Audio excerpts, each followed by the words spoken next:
الحمدللہ رب العالمین الصلاة والسلام علی اشرف الانبیاء والمرسلین وعلی آلہ واصحابہ اجمعین، اما بعد فاعوذ باللہ من الشیطان الرجیم، بسم اللہ الرحمن الرحیم۔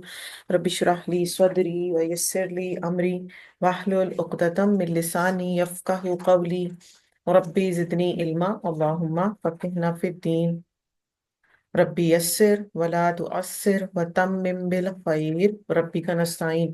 ایک خوبصورت دعا کے ساتھ آج ہم اپنی کلاس کو سٹارٹ کریں گے۔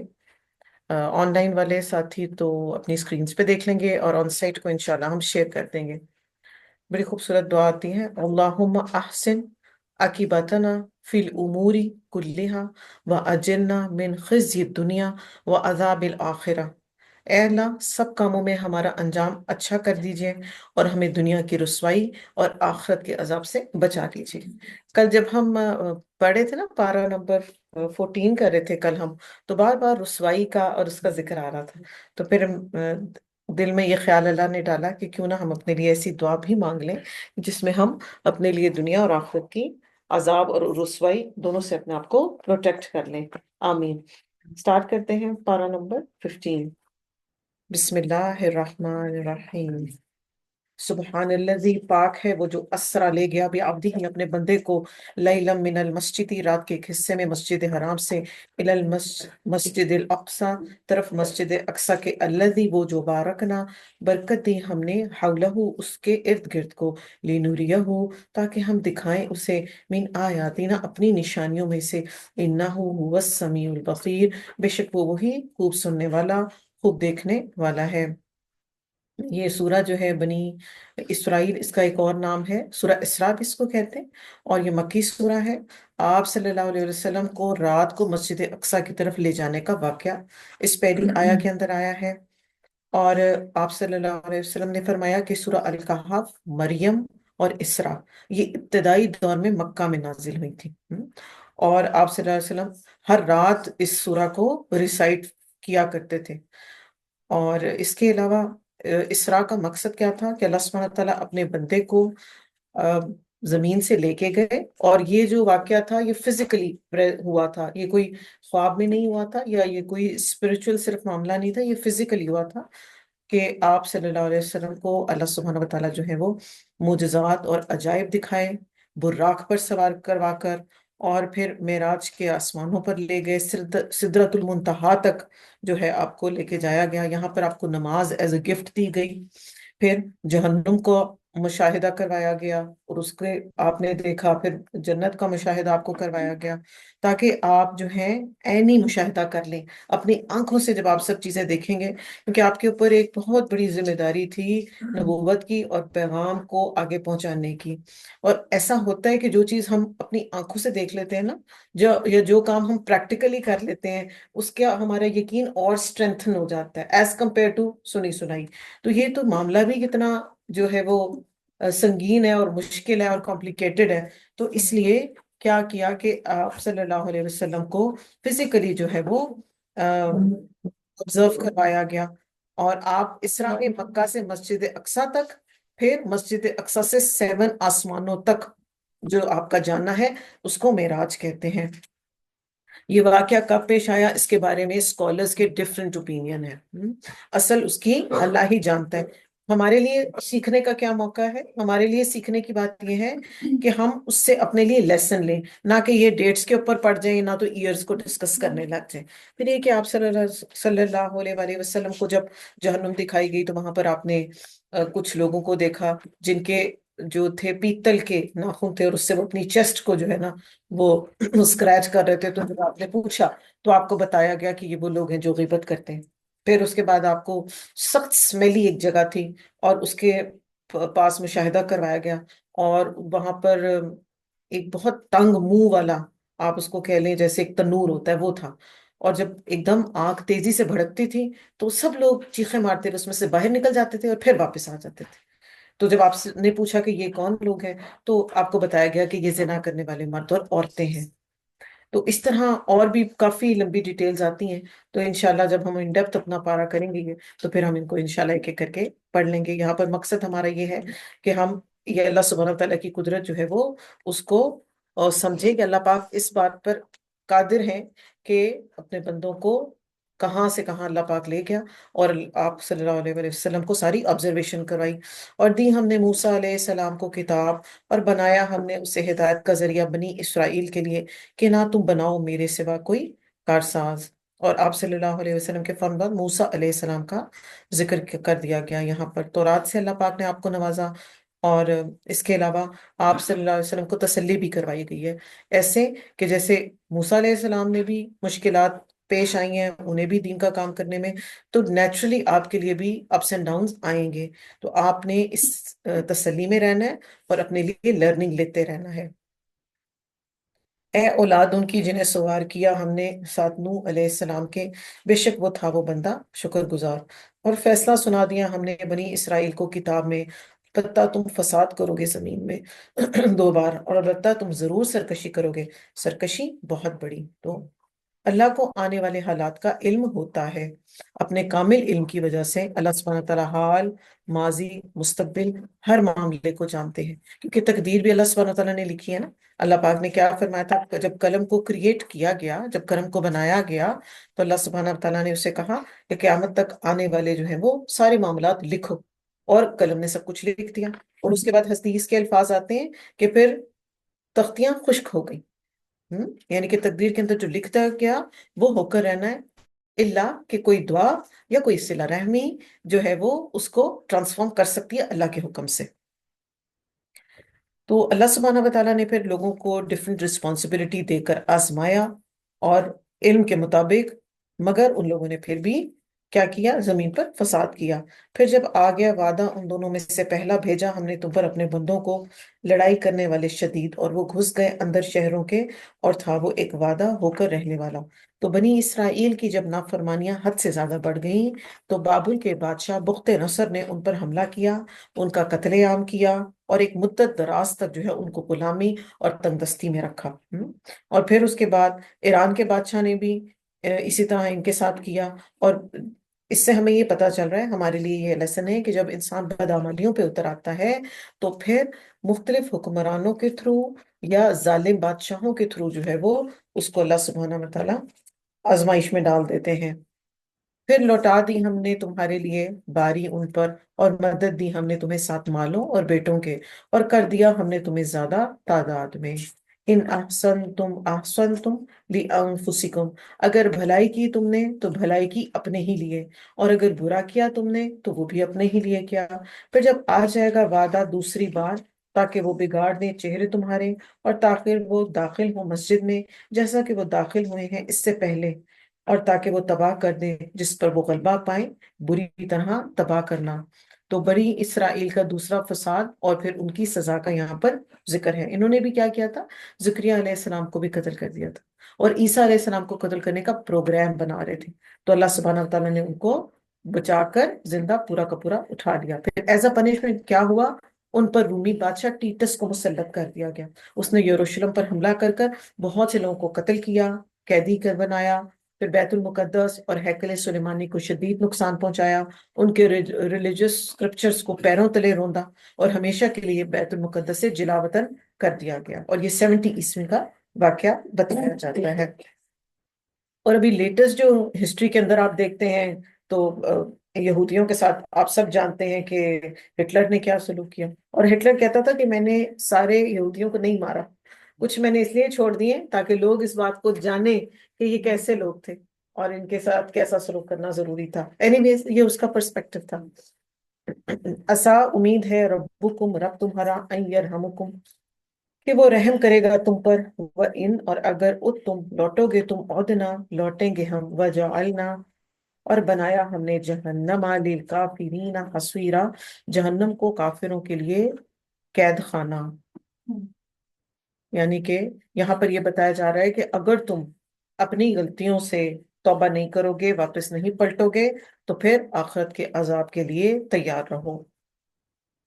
بے شک یہ قرآن ہے وہ جو رہنمائی کرتا ہے اس راہ کے لیے جو سب سے سیدھی ہے، اور وہ خوشخبری دیتا ہے ایمان والوں کو، اور جو عمل کرتے ہیں نیک، بے شک ان کے لیے اجر ہے بہت بڑا، تو قرآن زندگی گزارنے کا سب سے بہترین طریقہ سکھاتا ہے۔ اس سے بہتر طریقہ کوئی اور نہیں سکھا سکتا۔ اور صرف دنیا ہی نہیں، آخرت میں بھی اجر کبیر کیسے ہم نے اویل کرنا ہے، اس کے بھی سارے ٹپس ہمیں قرآن مجید کے تھرو مل جاتے ہیں۔ اور بے شک وہ لوگ جن نہیں وہ ایمان لاتے آخرت پر، ان کے لیے اللہ سبحانہ تعالیٰ نے دردناک عذاب تیار کر رکھا ہے۔ اور دعا کرتا ہے انسان برائی کی جیسا کہ وہ دعا کرتا ہے بھلائی کی، اور ہے انسان عجولہ، بہت جلد باز۔ تو کرتا ہے نا انسان اس طرح کی جلد بازی میں آ کر اپنے بچوں کو ہی بددعائیں دینے لگ جاتے ہیں، کبھی اپنے مال کو بددعائیں دینے لگ جاتے ہیں، جبکہ وہ دنیا میں بھی اس کا ایسا رزلٹ نہیں چاہتا۔ تو اس سے ہمیں یہ پتا چلتا ہے کہ انسان کی نیچر کے اندر جو ہے وہ جلد بازی ہے۔ ابن عباس کی روایت ہے کہ یہ انسان کی بیزاری میں ہے کہ وہ خود یا اولاد کو بد دعا دینے لگتا ہے، حالانکہ وہ خود بھی اس بد دعا کی قبولیت نہیں چاہ رہا ہوتا کہ اس طرح ہو۔ تو ایسے لوگوں کی یہاں پر مذمت کی جا رہی ہے۔ اور بد دعا کے بارے میں یہ آتا ہے کہ اگر قبولیت کی گھڑی ہوگی تو وہ قبول ہو جائے گی۔ اس لیے ہمیں کیا کہا گیا؟ ہمیں تو نہیں پتا نا کہ قبولیت کا ٹائم کون سا ہے، تو اس لیے کیا کہا جاتا ہے کہ ہمیشہ زبان سے اچھے، پازیٹیو اور خوبصورت الفاظ ہی نکالے جائیں اور سوچ سمجھ کر بات کی جائے۔ اچھا، اور اسی طرح ہی ہماری جو پرسنالٹی ہے اس کا ایک اورا ہوتا ہے، ہر ایک کا ایک اسپیسیفک باڈی ٹیمپریچر ہے۔ کچھ لوگوں کا باڈی ٹیمپریچر کم رہتا ہے، کچھ لوگوں کا تھوڑا ہائر سائڈ پہ ہوتا ہے۔ یہ کیا ہوتا ہے، اگر ہماری سوچ پازیٹیو ہے نا تو ہم پازیٹیو انرجی ریلیز کرتے ہیں، اور اگر نیگیٹو اپروچ ہے ہمارے مائنڈ میں اور دلوں میں برے خیالات ہیں تو وہ دوسروں تک بھی ٹرانسمٹ ہوتی ہیں، اور آپ اس چیز کو فیل کرتے ہیں۔ ہم کہتے ہیں نا کہ ہم فلاں شخص کے ساتھ بیٹھتے ہیں ہمیں بڑا اچھا لگتا ہے، مزہ آتا ہے، ہم انجوائے کرتے ہیں، اور ایک پازیٹیو فیلنگز آتی ہیں۔ اور فلاں کے ساتھ بیٹھتے ہیں تو ہمارا دل ہوتا ہے کہ نہیں بھئی یہ اس کے ساتھ کوئی مزہ نہیں آیا، کوئی جمی نہیں اور کچھ بنی نہیں ہماری اس کے ساتھ۔ تو یہ بیسیکلی کیا ہوتا ہے، یہ انسان کے اندر پازیٹیو اور نیگیٹو انرجیز دونوں موجود ہیں۔ اب یہ ہمارے سوچ پر ہے کہ ہم اس کو کس طریقے سے جو ہے وہ آگے ٹرانسمٹ کرتے ہیں۔ آپ صلی اللہ علیہ وسلم نے فرمایا اپنے آپ کو بد دعا نہ دو، خادموں اور مالوں کو کبھی بھی بد دعا نہ دو، ایسا نہ ہو کہ قبولیت کی گھڑی ہو اور وہ قبول ہو جائے۔ یہ ہم ساری بات کر رہے ہیں آجولا کے کانٹیکسٹ میں، کہ انسان اپنی جلدی کی وجہ سے جو ہے وہ اس طرح کی باتیں کرتا ہے۔ تو اس سے ہمیں کیا پتا چلا کہ الفاظ کا چناؤ محتاط ہونا چاہیے، غور سے بات سننی چاہیے، بات کو صحیح پرسپیکٹو کے ساتھ سمجھنا چاہیے، چھوٹی سی بات پر بہت ایکسٹرا آرڈینریلی ری ایکشنری نہیں ہونا چاہیے، اور باتوں کا بتنگڑ نہیں بنانا چاہیے، باتوں کو ٹون ڈاؤن کرنا چاہیے، اور بہت سی باتوں کو ہم اگر اوائڈ کریں گے تو ہم بہت سی پریشانیوں سے بچ سکتے ہیں، اور بہت سے جھگڑوں کا آغاز جو ہے نا وہ بہت چھوٹی باتوں پر ہوتا ہے۔ تو اپنی جو ہے فیلنگز کو بھی پازیٹیو رکھیں تاکہ ہمارے اندر سے پازیٹیو انرجی ریلیز ہو، اور تاکہ لوگ ہم سے بھی محبت کریں اور ہم ان سے محبت کریں۔ عموماً ماؤں کا یہ بڑا شکوہ آتا ہے کہ جی ہمارے بچے تو ہماری بات ہی نہیں سنتے، ہمارے بچے ہمارے پاس بیٹھنا پسند نہیں کرتے، اسپیشلی ٹین ایجرز بچے۔ تو ہم اس پر غور کریں کہ ہم اپنے بچوں کو ٹریٹ کیسے کر رہے ہیں، ہر وقت نصیحتیں، ہر وقت ڈانٹ ڈپٹ، ہر وقت برا بھلا۔ تو ایسا کہیں گے تو پھر بچوں کے ساتھ فرینڈشپ والا ماحول نہیں رکھیں گے تو وہ کیسے ہمارے ساتھ بیٹھیں گے؟ پھر وہ اوائڈ کریں گے ہماری کمپنی، پھر وہ باہر کمپنی ڈھونڈیں گے، پھر جب وہ باہر کمپنی ڈھونڈیں گے پھر وہ ڈسٹریکٹ ہو جائیں گے، یا پھر اپنی زندگیاں جیسے وہ ضائع کر رہے ہیں موبائلز میں اس میں کرتے چلے جائیں گے۔ تو بچوں کی بھی بہت سی باتیں جو ہیں ان کو برداشت کر کے چلا جاتا ہے۔ ہمیشہ یہ بات یاد رکھیں کہ جو 15-16 سال کی بچیاں یا بچے ہیں جس طرح وہ بہیو کر رہے ہیں، ہم 45 ایئرز میں جا کے ذرا ڈیسنٹلی بہیو کرنا شروع کیا نا ہم نے، یا 40 کے بعد جا کے ہمیں کوئی عقل سمجھ آئے گی، تو وہ ہماری طرح تو نہیں بہیو کریں گے، ابھی تو وہ 16-15 سال کے ہیں صرف۔ ان کو تھوڑا سا مارجن دیں، اچھائی آہستہ آہستہ ان کے اندر ٹرکل ڈاؤن کرتے رہیں، مگر اتنے ایکسٹرا آرڈنری جو ہے نا ریزلٹس ان سے ایکسپیکٹ نہ کریں۔ بنایا ہم نے رات اور دن کو دو نشانیاں، تو مٹا دی ہم نے نشانی رات کو اور بنائی ہم نے نشانی دن کی روشن، تاکہ تم تلاش کرو فضل اپنے رب کا، اور تاکہ تم جان لو گنتی سالوں کی اور حساب، اور ہر چیز کو کھول کر بیان کیا ہم نے اسے کھول کر بیان کرنا۔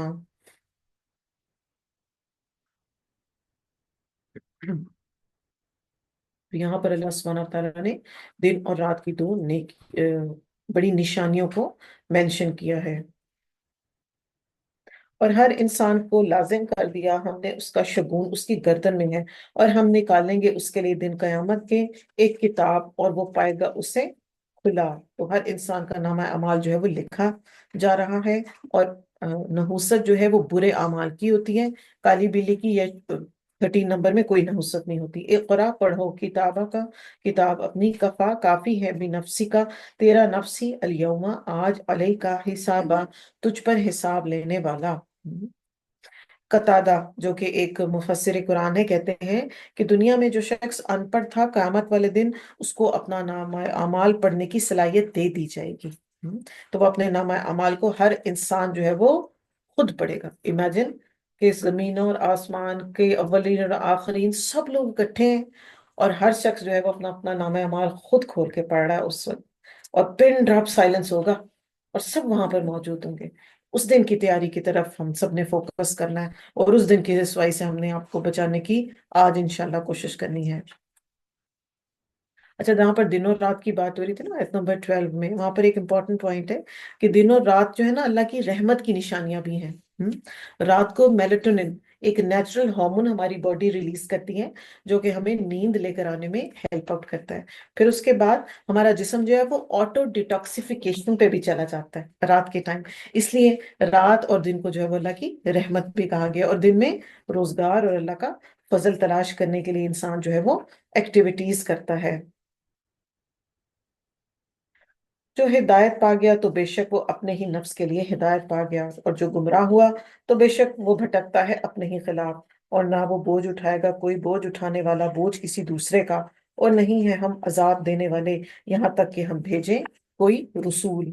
اور جب ارادہ کرتے ہیں ہم کہ ہم ہلاک کر دیں گے کسی بستی کو، حکم دیتے ہیں ہم اس کے خوشحال کو کہ تو نافرمان، کہ وہ نافرمانی کرتے ہیں، تو ثابت ہو جاتی ہے ان پر بات، اور ہم تباہ کر دیتے ہیں اس کو تباہ کر دینا۔ تو قوموں کی ہلاکت کب ہوتی ہے؟ جب ان کی ایلیٹ کلاس نافرمانی کرتی ہے، اور باقی ساری کلاس ان کو دیکھ کر فالو کرتی ہے۔ کوئی بھی ٹرینڈ جو ہے ایلیٹ کلاس سیٹ کرتی ہے، اور نیچے کی جو بھی کلاسز ہوتی ہیں وہ اندھا دھند اس ٹرینڈ کو فالو کرتی ہیں، اور جس کا رزلٹ کیا ہوتا ہے کہ پھر عذاب آتا ہے اللہ کا۔ کتنی ہی ہلاک کی ہم نے امتیں بعد نوح علیہ السلام کے، اور کافی ہے رب آپ کا گناہوں کے اپنے بندوں کے خوب خبر رکھنے والا اور خوب دیکھنے والا۔ من کانا یرید العاجلۃ، تو جو کوئی چاہتا ہے جلد ملنے والی چیز کو، اجلنا ہم جلد دیتے ہیں اسے، لہو اسے، فیہا اس میں، ما نشاء جو ہم چاہتے ہیں اور جس کے لیے ہم چاہتے ہیں، پھر ہم بنا دیتے ہیں اس کے لیے جہنم کو، اور وہ جلے گا اس میں، کس حالت میں؟ مذمت کیا ہوا، اللہ سبحانہ وتعالیٰ کی رحمت سے دور ہوا ہوا۔ تو یہاں پر دنیا کے طالبوں کی طرف جو ہے وہ ریفرنس ہے کہ جس کو صرف دنیا چاہیے، پھر اس کو دنیا دے ہی دی جاتی ہے، اور بس پھر اس کا سارا فوکس جو ہے وہ دنیا پر ہی ہوتا ہے۔ اور جب ہم اس بات پہ غور کریں نا کہ اگر دنیا جو ہے وہ بغیر محنت کے نہیں مل سکتی، تو جو آخرت ہے، جو کہ اللہ سبحانہ تعالیٰ کی اتنی خوبصورت جنت ہے، جس میں اتنی ساری نعمتیں موجود ہیں، اور اللہ پاک نے اس میں وہ چیزیں کریٹ کر کے ہمارے لیے رکھی ہیں جن کو ہماری ذہن امیجن بھی نہیں کر سکتا، تو وہ کیا ایسے ہی مل جائے گی؟ وداؤٹ ایفرٹ مل جائے گی؟ کیسے ہو سکتا ہے؟ یہ تو پاسبل ہی نہیں ہے۔ اور دنیا کا سامان تو ویسے بھی دھوکے کا سامان ہے۔ کرنے کا کیا کام ہے؟ پھر کرنے کا کام یہ ہے کہ دین کو عمل کریں، اس کو سیکھیں، اور اپنی دنیا کو لمٹائز کرنے کی کوشش کریں۔ ادروائز کیا ہے؟ ورنہ جب آپ دنیا میں بہت زیادہ انسان مشغول ہو جاتا ہے نا، تو پھر وہ اپنی آخرت کے لیے اس طرح سے پریپیئر نہیں کرتا۔ تو اس کے لیے کیا کریں؟ اپنی زکوٰۃ کیلکولیٹ کر کے دیں۔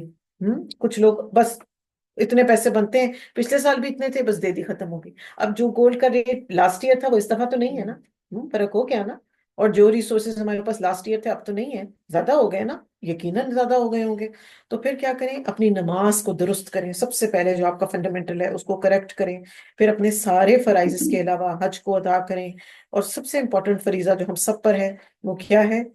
دین کا علم سیکھیں اور لوگوں کو سکھائیں۔ یہ بہت امپورٹنٹ کام ہے ہمارے کرنے والا، اور ہر ایک کو ہم مدد دیتے ہیں، ان کو بھی اور ان کو بھی، عطا میں سے آپ کے رب کی طرف سے، اور نہیں ہے عطا آپ کے رب کی روکی گئی۔ یعنی کہ دنیا میں تو سب کو سب کچھ مل ہی جائے گا، چاہے وہ مسلمان ہے، چاہے وہ کافر ہے، چاہے وہ نافرمان ہے، چاہے وہ فرما بردار ہے۔ دیکھو کس طرح فضیلت دی ہم نے ان کے بعض کو بعض پر۔ یقیناً آخرت زیادہ بڑی ہے درجات میں، اور زیادہ بڑھ کر ہے فضیلت میں۔ تو دنیا میں بھی ہر انسان کا ایک دوسرے سے ڈفرنس ہے، درجوں میں بھی، رزق میں بھی، علم میں بھی، ڈفرنٹ معاملات میں بھی۔ مگر آخرت ان کو ملے گی جو نیک اعمال لے کر آئیں گے۔ آپ صلی اللہ علیہ وسلم نے فرمایا، اہل جنت اپنے اوپر والے بالا خانہ والوں کو ایسے دیکھیں گے جیسے دور مشرق اور مغرب میں ہم زمین پہ بیٹھ کر ستاروں کو دیکھتے ہیں، یعنی کہ اتنا ڈسٹنس ہوگا ایک سے دوسرے درجے کے اندر۔ اور نہ تم بناؤ ساتھ اللہ کے الہ دوسرا، ورنہ تم بیٹھے رہو گے مذمت زدہ ہو کر اور بے یار و مددگار۔ ایسا کر دیا آپ کے رب نے کہ نہ تم عبادت کرو مگر صرف اسی کی، اور والدین کے ساتھ احسان کرو۔ اگر وہ پہنچے تیرے پاس بڑھاپے کو ان دونوں میں سے کوئی ایک یا دونوں، تو تم نے ان کو اف بھی نہیں کہنا، اور نہ تم ان کو جھڑکنا اور کہنا ان دونوں کو بات عمدہ۔ تو یہاں پر قضا کہہ کر آیت نمبر 23 میں اللہ سبحانہ تعالیٰ نے حتمی فیصلہ کر دیا ہے، جس کو بدلا نہیں جا سکتا۔ ایسا کرنا ہی کرنا ہے، اس میں کوئی چینجز نہیں آئیں گی۔ اللہ کی عبادت کیسے کریں گے؟ دل بھی، جسم بھی، اور روح بھی سب کوآرڈینیٹڈ ہوگی، اور فوکس ہوگا اخلاص کے ساتھ اللہ کی طرف۔ قیام اور سجدہ اور قربانی سب عاجزی سے کریں گے اللہ کی خاطر۔ ہر حال میں اس کا ادب ہمارے اوپر فرض ہے۔ کس کی بات ہو گئی اب سٹارٹ؟ پیرنٹس کی بات، دونوں یا دونوں میں سے کوئی ایک۔ اسپیشلی یہاں پر جو چیز مینشن کی جا رہی ہے وہ ہے ان کا بڑھاپا۔ کیوں؟ کیونکہ بڑھاپے میں جب ماں باپ آ جاتے ہیں تو بیماریوں کی وجہ سے، دوائیں ادویات کی وجہ سے وہ چڑچڑے پن کا شکار ہو جاتے ہیں۔ تو آپ صلی اللہ علیہ وسلم نے فرمایا، جس نے دونوں کو بڑھاپے میں پایا یعنی پیرنٹس کو، اور خدمت کر کے جنت نہ اپنی ون کی، تو اس کی ناک خاک آلودہ ہو، یعنی وہ شخص تباہ و برباد ہو جائے۔ اور یہاں پر ورڈ آیا ہے اف، جو کہ دو حروف سے مل کر بنا ہے، یعنی پیرنٹس کے لیے چھوٹا سا چھوٹا ورڈ بھی جو ہے وہ نہیں کہا جا سکتا ان سے تنگ آ کر۔ آل دو، کیونکہ بچے جب اس طرح کی بات کریں تو بچے فوراً کہتے ہیں وہ بھی تو ہمیں ایسے کہتے ہیں، وہ بھی تو ہمارے ساتھ اتنا برا کرتے ہیں۔ تو ہمیں یہاں پر بتا دیا گیا کہ وہ جو مرضی کرتے رہیں، انٹل انلیس کہ وہ آپ کو شرک کی طرف اگر انوائٹ نہیں کر رہے، تو وہ جو بھی کر رہے ہیں آپ نے ان کی باتوں کو برداشت کرنا ہے، اور وہ باتیں ریپیٹ کریں گے۔ جو بھی کریں گے، تنگ کریں گے آپ کو، ایک بات 10 دفعہ کریں گے، بس اس وقت جب بھی آپ اریٹیٹ ہوں تو وہ یاد کر لیں کہ جب ہم بھی چھوٹے تھے تو ہم بھی ایسی پیرنٹس کو تنگ کرتے تھے، رائٹ؟ پھر یہاں پر ورڈ آ رہا ہے جناح، کہ اب جناح، ہاں جی، بازو۔ اس کو کہتے ہیں پرندے کے پر کو کہتے ہیں۔ تو کیا کرتا ہے، جیسے پرندہ جو ہے خود کو محفوظ رکھنے کے لیے کیا کرتا ہے، پروں کو ایسے پھیلا کر اپنے بچوں کو اس میں پروٹیکٹ کر لیتا ہے۔ تو اسی طرح ہی جب ہم بڑے ہو گئے ہیں تو، اور ہم اب پاور میں آ گئے ہیں، اب ہمارے پاس صحت ہے، ہمارے پاس عقل اور سمجھ آ گئی، ریسورسز آ گئے، تو ہم نے بھی ادب اور احترام کے ساتھ اپنے والدین کو پروٹیکٹ کر لینا ہے۔ اب ہر پیرنٹ کی الگ ریکوائرمنٹ ہے۔ کچھ پیرنٹس کو فائنینشیل ریکوائرمنٹ ہے، ان کی وہ پوری کرنی ہے۔ کچھ کو صرف ملنا جلنا پسند ہے، کہ بس ہمارا بچہ ہمارے ساتھ بیٹھا رہے، باتیں کرتے رہے، ان کی اس طرح سے ریکوائرمنٹ پوری کرنی ہے۔ کچھ ذرا زبان کے تھوڑے سخت ہو جاتے ہیں، ان کی ان باتوں کو برداشت کرنا ہے اور اس پہ صبر کرنا ہے۔ اور یقیناً یہ جو ہے ہمارے لیے اللہ سبحانہ تعالیٰ کے پاس نجات کا ذریعہ بننے والا ہے انشاءاللہ۔ اور جھکائے رکھنا ان دونوں کے لیے بازو عاجزی کے ساتھ رحمت سے۔ اور کیا کہنا؟ رب ارحمہما کما ربیانی صغیرہ۔ اب چونکہ ماں باپ کا سٹیٹس اتنا بڑا ہے، تو ان کی رسپیکٹ کے لیے جس طرح کے حروف یا الفاظ ہم نے استعمال کرنے ہیں، تو وہ بھی اللہ سبحانہ تعالیٰ نے ہمیں قرآن میں سکھا دیے۔ اچھا، اب جو پیرنٹس جن کے جا چکے ہیں ان کے لیے بھی کثرت سے جو ہے وہ دعائے مغفرت کریں۔ یہ دعا مرے ہوئے یعنی دنیا سے گئے ہوئے پیرنٹس کے لیے بھی فائدہ مند ہے، آپ کے لیے، اور جو ہیں ان کے لیے بھی فائدہ مند ہے۔ پلس ان کے بہاف پہ صدقہ کریں، ان کے رشتہ داروں سے صلہ رحمی کریں، اور اسپیسیفکلی ان کے دوستوں سے، ان سے پیار محبت سے ریلیشن جو ہے جس طرح بھی قائم کیا جا سکتا ہے، کبھی کال کر لی، کبھی میسج کر لیا، کبھی کبھی وزٹ کر لیا، تاکہ والدین جو ہے وہ خوش رہیں گے، تو اللہ پاک بھی ہمارے درجات میں بلندی کریں گے۔